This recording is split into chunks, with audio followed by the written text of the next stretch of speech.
Everybody, we have special guests with us. Carol Roth, she's the author of this book, You Will Own Nothing. Well, it actually is You Will Own a House, a car. No, none of those things. You'll own nothing. It's your war with the new financial world order and how to fight back. It's Carol Roth. She's back with us. Hey, Carol, how are you? Hey, Jimmy. So great to be back with you. Great to see you again. Also, our main man, Paul Stone, the co-founder and CEO of Colonial Metals Group, Florida-based precious metal supplier that helps clients leverage gold and silver to develop secure retirement plans. And he also has a Substack, thepaulstone.substack.com. Welcome back to the show, Paul. How are you? I'm great, Jimmy. Thank you so much for having me. So I wanted to get your opinion on this. So I just want to show. So Matt Gaetz, and we showed this on the show before, but I want to show it to you again because Biden is doing something on his way out the door. So Matt Gaetz went around Congress and he was showing all the corruption that's happening there. Let's watch a little bit. Congressman Gaetz offered to take us on a tour. So one of the committees where people have a lot of information is the Appropriations Committee, because they can view almost any vector of government funding.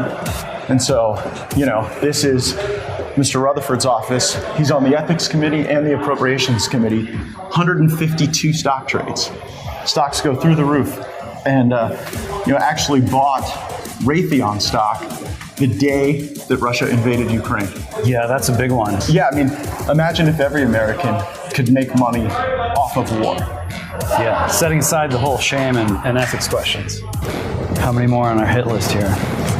There are a few more. I wish there were fewer on the hit list. I wish we could only stop at one or two offices, but as it turns out, energy is a sector that sees a lot of congressional stock trading. Sure. And we have members who are on the Energy Subcommittee of Appropriations, like Michael Guest, chairman of the Ethics Committee, and he's traded somewhere between tens and hundreds of thousands of dollars in energy stocks.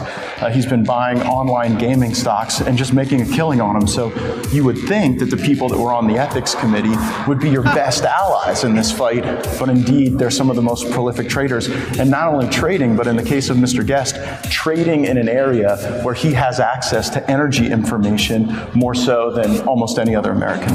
And no indication that he wants to maybe slow down, pump the brakes, recognize that there might be some appearance of impropriety here? It seems as though the pace is only accelerating. All right. So it goes on, but you get the point. And so now on his way out of office, guess what Joe Biden's doing? President Biden calls for a ban on congressional stock trading. Nobody in Congress should be able to make money in the stock market while they're in Congress. Is that his way of saying thanks for kicking him out before his term was done? Is that what he's doing? Is he trying to stick it back to Nancy Pelosi and all the people who made him? Is that what? Let me send it to you, Carol. What do you think? You took the words right out of my mouth. This is a direct dig at Nancy Pelosi, who is one of the most prolific traders. There's this great account on X called Unusual Whales. And one of the things they do on a regular basis is they track the trading to see who the best traders are in Congress. And Pelosi is always near the top of the list. So this is definitely a dig right at her. But I have to also say, Jimmy, going back to that video, amazing to me that every single one of these people that he was talking about were on the ethics committee. Like, you couldn't write this. It's like if you were trying to write this as like a sitcom, it couldn't be more on the nose than that the guys who are in charge of the ethics committee are engaging in, this insider trading, taking the knowledge that they're influencing and that they have before everyone else. And so I think it's pretty hilarious. We've actually had people in Congress put forth many bills about this. But I think it's pretty funny that this is the last dig of Biden. And it just goes to my theory that, I'm almost 100% sure that him and Jill voted for Trump. Now, Paul, is this what it looks like to you too? Do you think that this is Joe Biden trying to get back at the people who forced him out and had to give up his presidency? Or does he really care about how it looks? Well, it's Joe Biden, he thinks there's one drone flying over New Jersey when he was quoted the other day. So we always got to remember it's the regime running Biden. It's the regime that's running him. Okay. Those who would have been attached to continue with power had he been remained in place as the candidate seeking re-election, they're bitter. I'm sure that's what it is. I'm sure that's what it is. Well, here little bit more. Professor Zenkis says there was a congressional stock ban bill before Congress in 2022 when Democrats had majorities in both the House and the Senate and could have passed it. Biden did nothing, and most importantly, Nancy Pelosi as Speaker made sure it was tabled until the Republicans took over. So, of course, Biden waits until a month before he leaves office and Trump is president-elect, and the GOP is about to control both chambers of Congress to come out strongly for this. This is how Democrats operate, and why we can't stand them. They don't use their power to do the right thing when they have the power. Instead, they wait until Republicans have power and then say, oh, look, we are backing the right thing. Why aren't they doing something? They're all frauds, right? So that is pretty fraudulent behavior. One more. This is what Pelosi portfolio update. Our Nancy Pelosi trading strategy has risen 54% so far this year. Representative Pelosi has made almost 100 times her annual congressional salary off of her portfolio. Last year, Pelosi held up efforts to ban congressional trading. That's Nancy Pelosi. And Nancy Pelosi made $3 million in 3 hours insider trading. That's 17 times her annual salary. She's also made $4 million on a single trade. That's 20 times her salary. She owns a $200,000 Porsche 911, multiple mansions worth over $5 million apiece. Nancy Pelosi's stock portfolio has hit an all-time high as plus 93%. Here's one more. Breaking, Pelosi wins again. After Broadcom crushes earnings, she's now made an estimated $1,800,000 on her Avgo buy. That's 10 times her yearly salary on just one trade. So, Carol, there was a time when Barack Obama signed a ban on this stuff, and then the next year he repealed it. Do you remember that? I do. I am old enough to remember that. And as you've noted in some of these posts, there have been, on a bipartisan basis, actually, many bills that have been introduced, because I think that most people understand this doesn't make a lot of things. But Nancy Pelosi is the Gordon Gekko of Congress. I mean, she is the absolute Wall Street legend. And this is how her and her husband make lots of money. She was actually interviewed about this. I did a piece about congressional insider trading a couple of years ago, and she was interviewed and she said, oh, it's not insider trading, it's capitalism. And I just thought that was just so amazing that she was throwing that out there. But I do think the tides are changing, and we're seeing it now, how people are speaking up and their voices are being heard, especially with X. And I think that this is something that could get through perhaps the next Congress, if you get enough people talking about it and putting that pressure, because there definitely is some support from Congress, just not at the very top levels from the people who are making all the money, like Nancy Pelosi.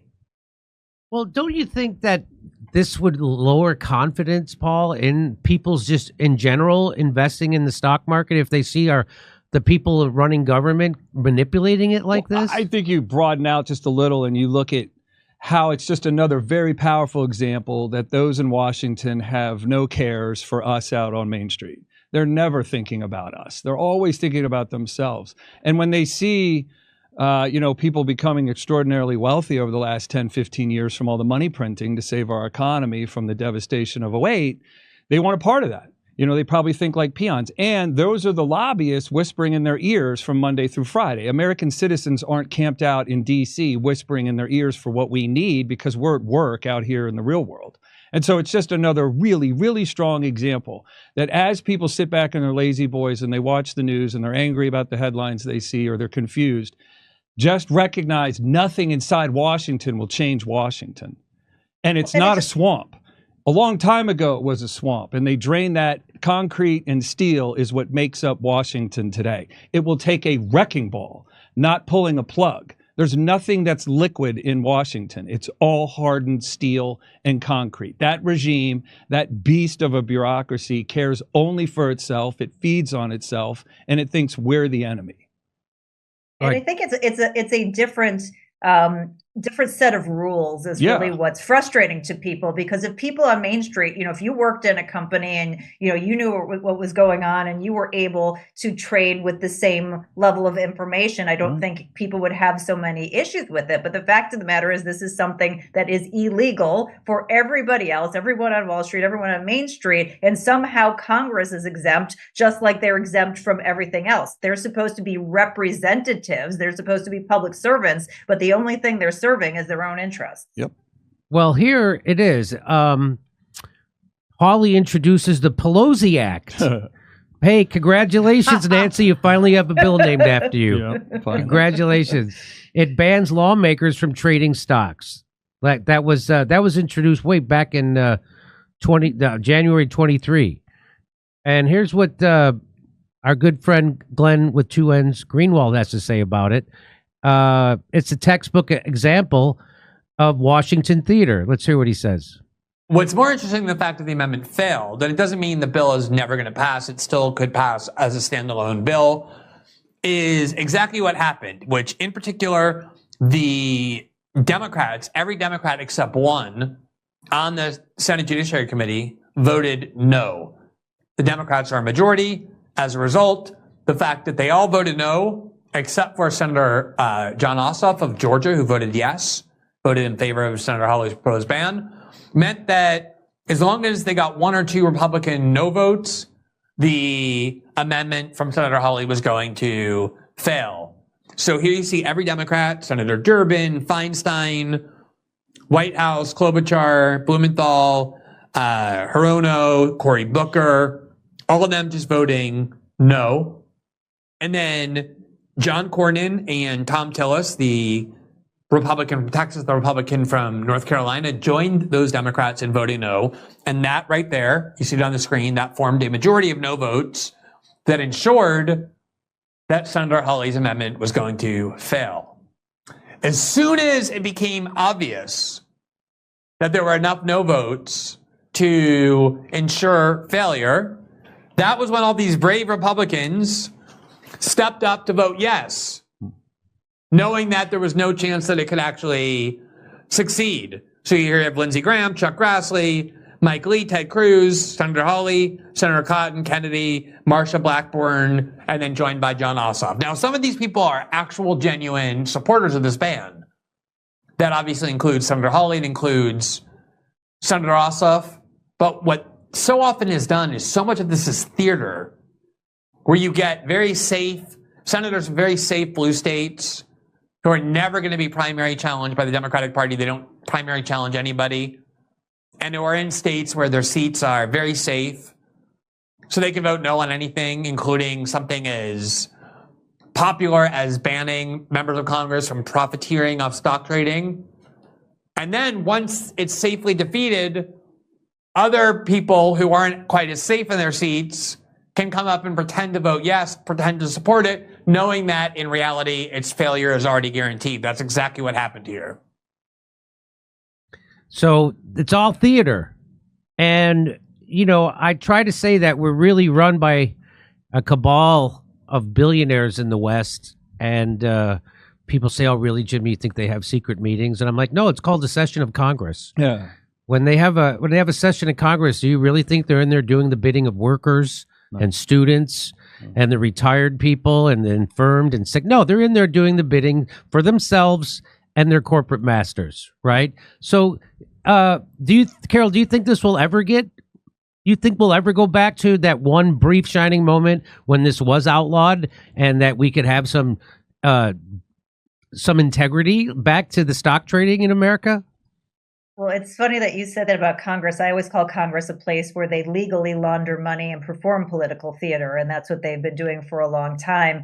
I think the way that this maybe turns around is if we can somehow get some blind voting where people have to go on the record, but you don't know what everybody else is doing in place. I think that would be the way to do it. I don't know that the people who are in charge are going to do that, but maybe if you get a switcheroo, you get somebody who is the speaker who's from outside of Congress, gets nominated or something like that. But that would really be the way, kind of like they elect the Pope, where everybody puts down the piece of paper and then they put out the, the Yes. smoke. Yes, now you can no longer insider trade. But there are some people who think this is a big deal. And I do think that we're at a point where people are very fed up with the status quo, that they want to change, that they are not happy with what Congress has done and how it has completely obliterated Main Street. And so if it is going to happen soon, I think now is the moment to seize on that and let people use their voices and basically shame these members of Congress into doing the right thing, because I think we've seen that be effective recently. And if we can get more of that, now is probably the time to seize that moment. When you say recently, you're talking about the CR bill, the continuing. Yeah. Yeah, I mean, I think with the election, with the CR bill, with some of these appointments that Trump has floated, the flip-flopping that we're seeing in terms of that, it's because there has been this free speech backlash from people who are using their voices and saying, this is what we want of you. And that is getting out in a very meaningful way. It's no longer that the corporate press is the gatekeepers. We have folks like you, Jimmy. We have folks on Twitter who are able to now spread messages in a different way. And that is meaningful and that is getting to people. So I think that we're starting to just see the beginning of that. And so now is really the time to put the pedal to the metal on that. Do you, since you brought up the continuing resolution, how did that what were people objecting to the most, and has it changed? Is it what's going on? Can you tell me what's going on with that, the latest? Is that back to me? Yeah. Well, first of all, the bill had some Ozempic. It went from 1,500 pages to 118 in 24 hours. So that was pretty amazing. I'm still not exactly sure what is in it. I was just on another network talking, and it looks like it has enough votes that it has cleared the House in its current form. And now that is going to go to the Senate, and we'll see if the Senate approves it. And it sounds like, it's got some pieces in it, but not, obviously the whole pork kit and caboodle that was in there the last time. And I think the objection, I think what people really wanted was to see single issue bills, right? We want to vote on these things individually. We want you to go on record and tell us where you stand on this issue, not, oh, well, I had to vote for it because I needed to get this important thing attached over here. But, as a first step, that's a pretty impressive turnaround in 24 hours that we have not seen before. I don't think we have a precedent for that. So if that could be done, and Trump hasn't taken office, the new Congress hasn't taken session yet, that maybe that type of model can really be accelerated, where people are using their voices and saying, no, business as usual is not going to fly. So there were so many things in that continuing resolution that even I became aware of. Like, they had stuff in there. I don't know if it's still in there. It went from 1,500 pages down to 100. They had stuff in there that would block Trump's Department of Justice from investigating crimes that were being committed by members of Congress, because they knew he was going to go after the crimes that was clear to me that happened on the January 6th committee, and they wanted to insulate those people from that. And that was included in a funding bill. What is that? You're right. So people want to vote on that. Why don't you have a vote on that? Don't stick it into a funding bill right before Christmas. It was exactly what Massey said was going to happen. And that's exactly, it's amazing you could predict the corruption. Yeah. And Mike Johnson doesn't seem to be any different than anybody on any of this. And you've been following this at all, Paul? Yeah, absolutely. To me, and I grew up outside Northern Virginia, so I have a little bit of a sense of what that city seems to, how it seems to operate. It's like juggling chainsaws. And these funding bills are a game of extortion. That's all they are. You want to fund the government, you want to fund the military? Great. You're going to have to sign all these things that no one else would really want. And they plan to load up the bill with so many things. I mean, how long would you read your service agreement with your Right. cellular carrier? You just click, I agree. You're not going to read it because it's 18, it's 180 pages long, it's 100 pages long, it's 50 pages long. And that's part of it. And, Carol made a great point earlier when she said we could shame the politicians into passing a law that restricts them from bad behavior.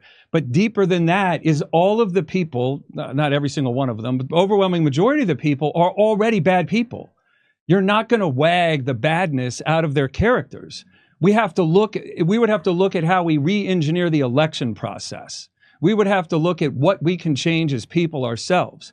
I've said, just for a perspective, what if no one voted 2 years from now, right? You had you'd lose a third of the House, half the House and a third of the Senate. And 2 years later, no one voted. And 6 years later, no one voted. And we had none of this.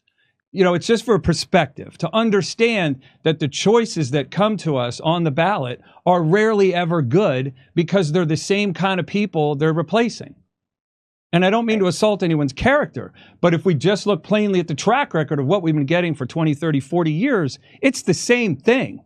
It's all hooey, and none of it represents the interests of you and me. And the reason I feel fine coming down hard on them is they actually I didn't have to swear anything when I became CEO of a company or a sales guy at some company. They swear an oath. So they have to be held to a higher standard. We get to hold them to a higher standard. And if they're not going to defend the interests of Americans and individuals that are already here, then I've got a lot of curse words to describe their character.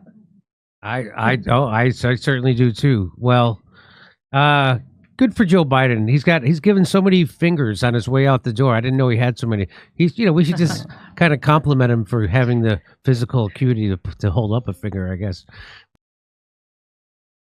Our sponsor, Colonial Metals Group, helped me with my goals of protecting my financial future. Being at the whim of the stock market or the current administration does not make me feel safe or secure, but having a self-directed IRA where I can safely store gold and silver assets that have stood the test of time, no matter what the economy or the government policies are, that makes sense to me. Colonial Metals Group has helped me create a self-directed IRA where I can have direct access to my assets.